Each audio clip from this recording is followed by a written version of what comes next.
You are listening to Parking Lot Perspectives with Darin and Evan.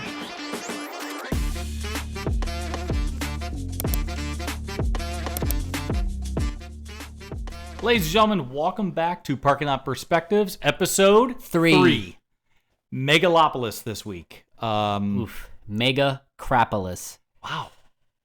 I can't disagree. I would even say WTF. It was hard to watch. And I'm a huge Francis Ford Coppola fan. I mean, I go all the way back to Finian's Rainbow, 1968. What? Yes, it's a musical. You wouldn't know it. But I can tell you, at 85, I think maybe Francis should have hung it up. This was... Wow. We just so you know, folks, this will be the first episode we have nobody to interview. There was nobody in the theater when we saw this, and we saw it on a Friday afternoonish. Listen, a big blockbuster. I thought it was right. Yeah. Big name actors. We'll get to those in a sec. But wow, what a disappointment. Yeah. We got out of the theater. We didn't have anyone to interview, but we were kind of interviewing ourselves in the car, and I kept sighing in disbelief that I wasted 2 hours and 2 hours and 18 minutes or 2 hours and 16 minutes of our life that I went back. And I mean, here's the best thing about the whole movie. It wasn't longer than 2 hours and 20 minutes. That's the only good thing I got to say.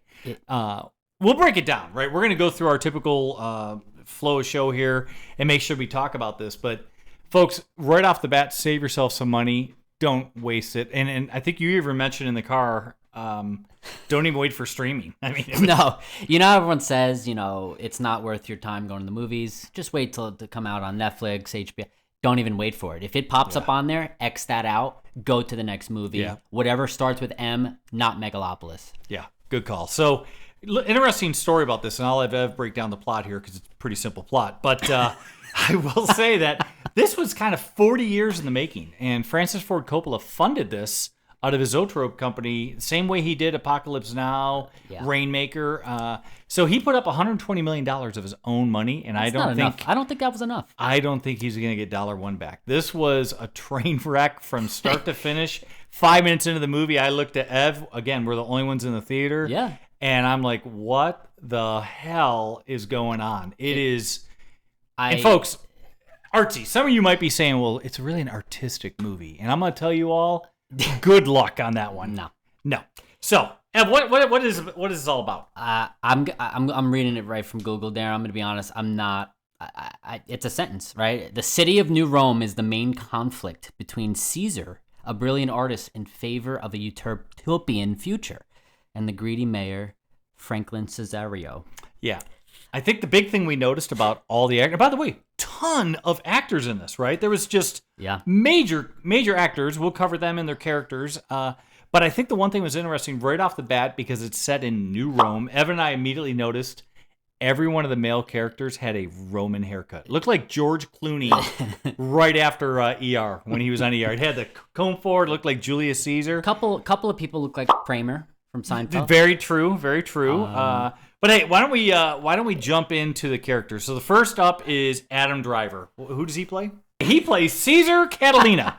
And this dude, he's kind of a person that has invented this new element to build with. I don't think it's giving away anything. By the way, all of this, we could tell you the whole damn movie, and you're not going to get anything. You're going to be watching or listening to this, and you're not going to see this. So we're going to be in good shape on spoilers. Shape. So Adam Driver plays Caesar Catalina. He's kind of like the main character of the movie. And then one of my favorite characters, which I thought he was used well, I guess, Giancarlo Esposito. Some of you might remember him. He was with Francis Ford Coppola back in Cotton Club, ladies and gentlemen. Most people don't remember that, Darin. Most people remember him from Breaking Bad. Okay, Breaking Bad. Fair enough. As Gus Fring. Again, never seen Breaking Bad. Don't give me... You know what? Send me notes. What? Tell me what... I know. Then we had Natalie Emmanuel. She is the young lady, I believe, from Game of Thrones. Yes, right? Yes. We'll put some pictures up. Each character, just a little remembrance. But she was in Game of Thrones. She plays Julia Cesario. Yeah, so she plays... Because Giancarlo is... Giancarlo, he's the mayor. Daughter, yeah. He's the mayor in this movie, the mayor Cesario. And so Natalie Emmanuel plays his daughter. And next up was... I'm a fan of Aubrey Plaza. I'll just say it. But you said it... just not... I'm reading what her character name was. This is the first I'm knowing her character name the right way. Wow Platinum. She's a blonde in the movie. I did not hear them say her name once. Oh yeah. It they was did. Wow. Oh, yeah. I must have been dozing numerous off. times they said it, but Evan was more fixated on the fact that Aubrey Plaza did not come across as a serious actress. No, she is too. I don't ever find her in a serious role. I usually see her in these movies. I think she was in Bad Grandpa, maybe. Yeah. A couple of these comedy shows, obviously. Yeah, not the best. So next up we had Shia LaBeouf, my daughter's Carly's one-time favorite movie actor. Had a little doll of him even. Yeah. He is butt weird in this movie. Am I right? Yes. And spoiler alert, this is the Kramer hairstyle character. Kramer hairstyle. He has no eyebrows in half the movie. His wardrobe changed every scene. Weird. Can we just take a second? There is no continuity between anything that was filmed. It jumped around. Yes.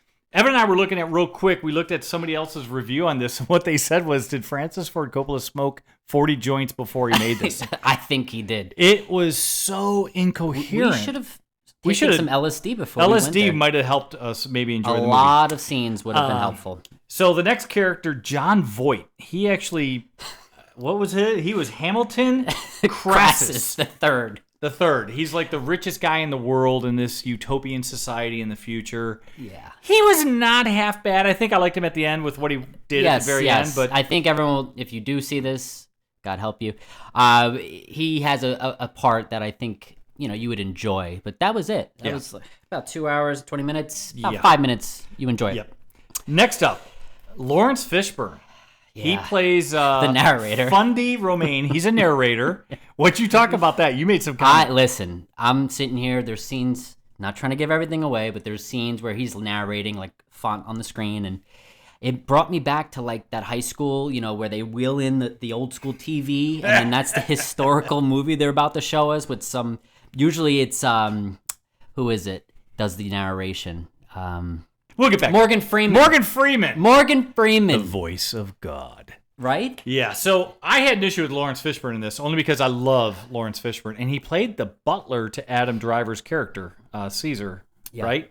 I had a little issue with that. I'm just going to tell you right now, I'm not a fan of watching Lawrence Fishburne being subservient. It just, I mean, I know he was in The Matrix, but... No, listen, I was making Darin laugh in the theater, because why not? It was our theater. No one was there. There's scenes where they're having him talk, and then in his voice you could just hear him say, "He's the one."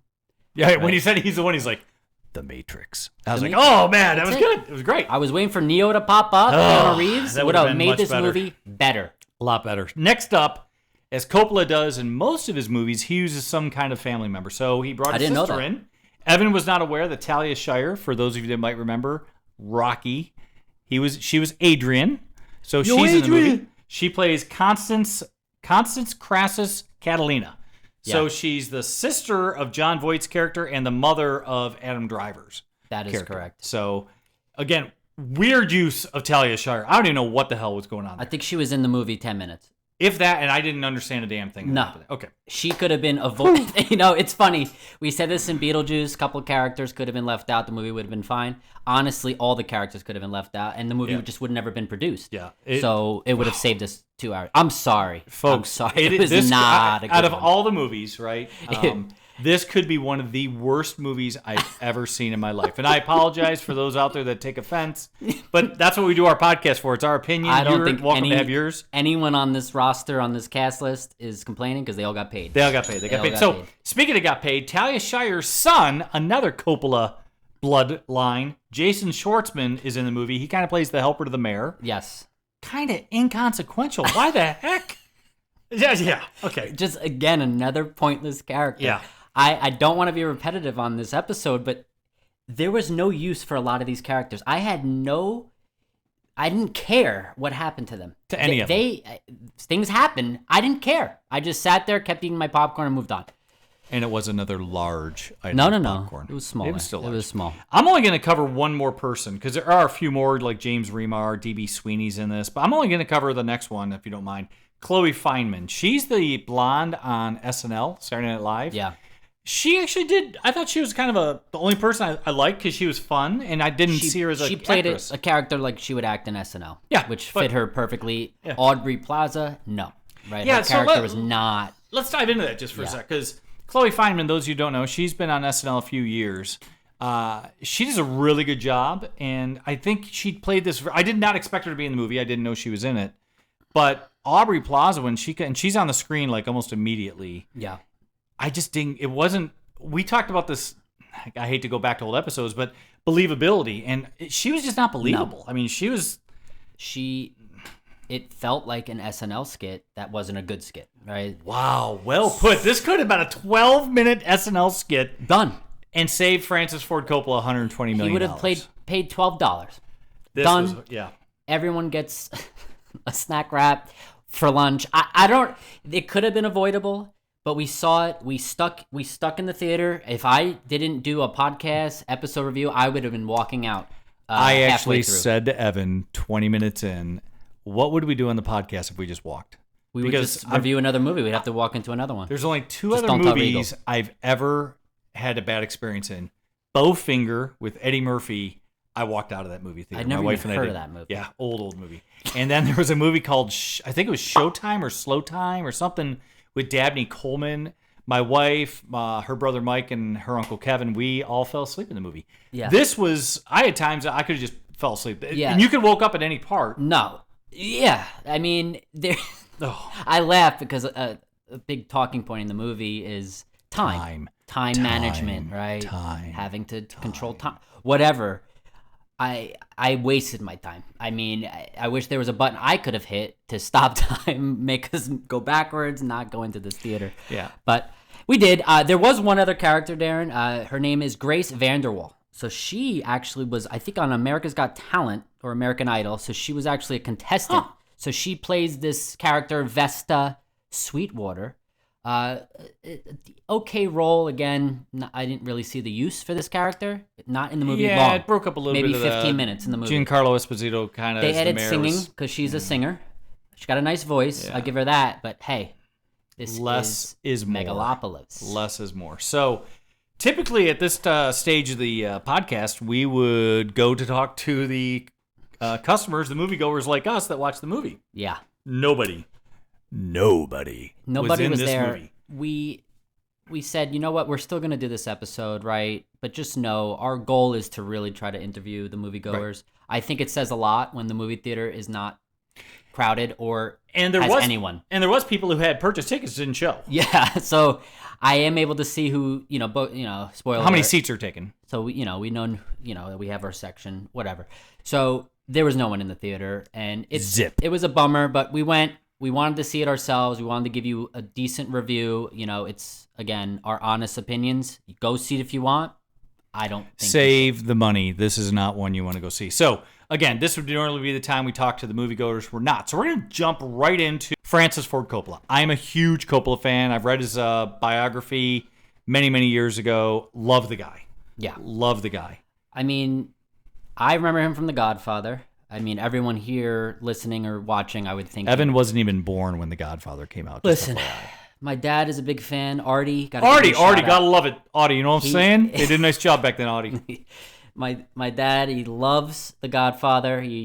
My wife did not see The Godfather. By the way, if there's a man out there that doesn't like The Godfather, I'd like to talk to you. That and 300, right? I think those are men movies. Oh, okay, 300. Right? We'll get there. We'll get there to another thing. But yes, you know him from The Godfather. I think you have some more detail on Apocalypse Now. I mean, I maybe saw it once. I know he did that one as well. Did that win an Academy Award? It might have. I don't know. I do know that we read that he actually talked about this movie with Lawrence Fishburne. I think Lawrence Fishburne was 17 or 19 in Apocalypse Now. That was an interesting fact. And they talked about this movie back then. So he's had it on the back burner. So as we talk about Coppola for a second, I want for everyone that may not know, he funded the movie The Rainmaker. He had written and directed Finian's Rainbow. He actually wrote, I think, the screenplay for Patton, won an Oscar for it. But he funded with his own money The Rainmaker, and that was one of the times he actually worked with Jon Voight, who's in this movie as well. Many actors and directors work together, as many of you know, over the course of their careers. So Coppola is no different. But The Rainmaker was so bad, it caused him debt. And all the movies he made for 20 years was trying to pay back that debt. I did not know this. Yeah. And so, folks, he spent $120 million of his own money. I think he's 85. God bless him. Where is he getting this scuttle? He owns American Zoetrope, right? So it's his own studio. Oh, okay. But I just love Francis Ford Coppola. This was so not. There's no continuity, and I mean, yeah. It doesn't seem, looking back at his newer things, right? I named Godfather, Apocalypse Now. We're talking 70s, right? 72, yes. Yeah. 79. So, again, a long time ago. Not knocking anyone from that era. I thought it was a great time. When I see clips and movies and stuff, I think they did a good job. But his newer stuff, like, look back 10 years, I'm looking at, I think his last thing was 2015. I'm looking at ratings. I don't think anything hit an 8. Yeah. 8 out of 10. That is very shocking to me. I'm sure this was probably like a pet project for him, though. He wanted to bring it to fruition. Right. And his honestly, wife, I think he might have had a couple joints and maybe some beers, and he was having a good time one night. He's like, I think this would be a great movie. Well, he should have left it on the back burner, Darin. So I think maybe this was his pet project. I think he also finished it up. His wife Eleanor passed away, I believe, in April of this year. They were married quite a long time. So I think this is just one he wanted to get done, put it in the can, and say, I've wrapped it up. I see what you're saying. I'm going to still give it a fizzle. It's out of love. It's a fizzle. The director was a fizzle. You're going to hear this common theme all throughout the broadcast. Give him credit. Obviously very nice what he did for his wife, but we're going to say it's a fizzle. Yeah. And at the end of the movie, by the way, it is dedicated to his wife, Eleanor. So I'll give him that, but it's still a fizzle. Spoiler okay, alert. Plot. That's not a spoiler alert. That's a credit. Come on. Plot. I think the plot, there is no plot in my view. It is a fizzle. And if there was a steak on the grill right now, you would just hear it go, nothing. Because there's nothing. It's a fizzle. There's no gas underneath that steak. It's not a sizzle. There's going to be fizzles all across this episode. Yeah. So if you are watching, you're going to see a lot of different things and hear a lot of things around the fizzle. Because I'm with you. Fizzle on plot. Yeah. Not good. And then the soundtrack and score there was only, I think, 3 or 4 songs. The rest was a score. Yeah. The score was out the door. Nothing. The songs, I think there was one song I liked. Grace Vanderwall. Yeah, I think she did a nice job on the one song she did, but there was there was another song, then she went full emo. And that's true. I did not like that. Oh, she dropped an F-bomb in there, too. Yeah. That was not expecting that. We don't curse on this episode. No, we don't curse in Parking Lot Perspective. So, soundtrack, score, I'm giving it a fizzle as well. Yes, fizzle. There was nothing there. No hesitation. Cinematography. Ev, you go on this one first. Well, where to start? You watch the movie, you thinking the visuals, maybe this looks good. No. I thought it looked like someone just made this in someone's backyard. There was $120 million. Did not look that way, in my opinion. People would disagree. I think I read a lot. The visuals got the highest rating on this movie. I didn't see that. I didn't see it. I think shots were blurry. Shots didn't make sense. I don't know. Maybe I'm just not creative. Well, didn't he also? I thought I read he fired like the oh yeah, tell everyone the that. Cinematography group. I think, or the people who did the special effects. He fired them. Yeah, or something. I think they had a better idea, and he's like, nope. Yeah, so cinematography cinematography to the old. Common theme. Fizzle. Actors and folks again, ton of big actors in this movie, but I don't think anyone did any justice to any character. No. And many of you know Giancarlo Esposito is a phenomenal actor. Phenomenal. And even he was like, I got my paycheck, I'm in, I'm out. It was just horrible. Seemed, if you think of it this way, I personally, when I saw them all acting, I don't think they were all in it 100%. I didn't think I don't think they believed in this plot. The script.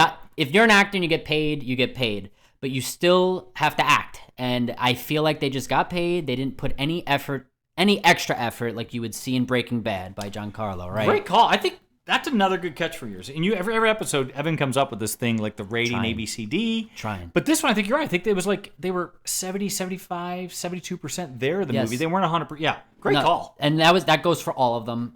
Someone who I was really disappointed was Natalie Emmanuel. So the actress from Game of Thrones. Evan had a little issue with her accent. I'm just going to tell you. No. So you'll see this. I only picked up on it. Darin did not. But we're sitting there. couple shots in the beginning. She's got a scene with Adam Driver, and she's got this thick New York accent, right? Maybe a couple like lines she's got, and then 10 minutes later she's talking with no accent, and it's just like, did she move to to the South and lost her New York accent? I don't know, but I thought it was silly, and it was a big miss. But so that's a fizzle. The actors were a fizzle as well. Oh, I can't even give it a May. I think you're spot. I think it was like they were 70% there. Yeah. They weren't. I don't think they talked to each other. It's sad. It's sad to say it is a fizzle, but they just didn't carry their performances as well as we probably hoped. So, special effects. It kind of goes with cinematography in this one, but special effects.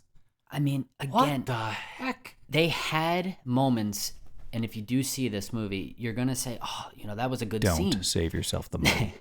Don't. If they had a scene, not giving anything away, something happens, right? Oh, it was a serious moment. It was a serious moment, and you were like, "Oh, this is great!" Wow, they couldn't even do that. It's picking up, and then they go back to the LSD trip.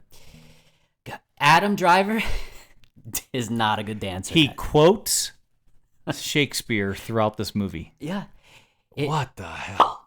What was that movie? The old Shakespeare Takes New York or something? I don't know. All I know is I'm a huge Adam Driver fan. John Leguizamo was in it. Wow. John Leguizamo. It reminded me of that movie. Horrible. They're just quoting Shakespeare. They're back in the Roman times. I get it. It's trying to fit the utopian mindset. No, I was toned out. So fizzle. So overall, I think it's safe to say this might be the worst movie we're ever going to see or review on I hope Perspectives. So. I hope so, because it hurts our episode, right? Because now we don't want to sit here and keep bashing everyone. I think everyone listening and watching gets the idea, right? Watch at your own risk. Pay the money at your own risk. I just say don't even wait for streaming services. Don't even watch it. Don't even watch it. Just watch a TikTok. So as we wrap up, a couple things want to get out. One, don't forget to subscribe. Don't forget to like. Don't forget to follow us on all the different channels. Ev, how many different channels are we on now? We have TikTok, Instagram, YouTube, Facebook, Spotify. Oh, yes. Spotify, Apple Podcasts. So we're everywhere. I think seven channels. Whether you are listening or you're watching, which we highly recommend watching, because again, we have some fun. We do some editing to have some fun, so you're not going to get that full experience. But if you are listening on your drives, by all means, keep listening. That's right. So as we wrap up, today also is September 27th, and we got the news earlier today that Dame Maggie Smith passed away at 89 years of age. For those of you that may not know her, she was in Harry Potter. She also was in Downton Abbey, I believe.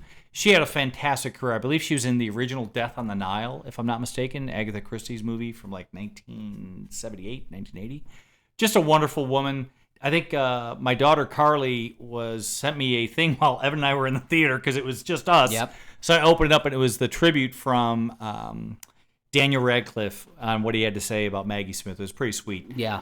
It's out there. It's tough. And, another interesting fact, obviously, another great loss that the Harry Potter world had was Dumbledore. He actually passed away, Darin, the same day last year. Michael Gambon? Yes, Michael Gambon. Holy cow. So that is, listen, call it magic. Maybe they're, we're going to hold our fictional wands up in the air for these two. At least how I remember them. A lot of our listeners and watchers probably from the Harry Potter. So, folks, don't forget to send us what you think. If it's a sizzle, meh, or fizzle. I think Beetlejuice. I thought it was a sizzle to a meh, meh to a sizzle. You were like a meh. Yes. I think second movie. Speak No Evil. I thought it was a sizzle. I gave it a meh. I think it missed the point a little bit. And this one we were like full fizzle. Full fizzle. No hesitation. There's no decimals for this rating. Full fizzle. There's no question about it. But watch at your own risk. That's right. Folks, don't forget to subscribe, like us, follow us on all the different channels that we're in. We will talk to you soon and see you on the next episode, or talk to you on the next episode of Parking Lot Perspectives. Bye, everyone. Take care.